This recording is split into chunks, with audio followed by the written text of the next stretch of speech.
Hello hi ಮಕ್ಕಳೇ, ಇವತ್ತು ನಾನು ಏನಪ್ಪಾ ನಿಮಗೆಲ್ಲ ಏನಪ್ಪಾ ಅಂದ್ರೆ ಒಂದು ಶುಭಗೀತೆ ಹಾಡ್ಲೆ.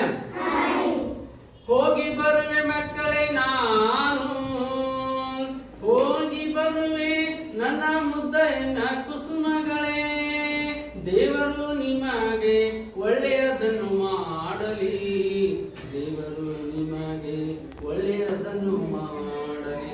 ತಂದೆ ತಾಯಿ ಗುರುಗಳ ಮಾತುಗಳನ್ನು ಕೇಳಿ ಜಾಣರಾಗಿ ನನ್ನ ಮಕ್ಕಳೇ, ಜಾಣರಾಗಿ ಬಾಳಿ ನನ್ನ ಮಕ್ಕಳೇ.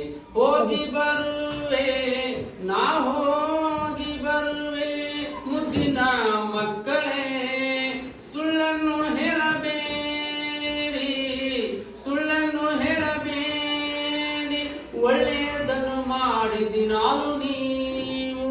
ತಂದೆ ತಾಯಿ ಮಾತುಗಳನ್ನು ಕೇಳಿ ನನ್ನಯ ಮುದ್ದು ಮಕ್ಕಳೇ, ಹೋಗಿ ಬರುವೆ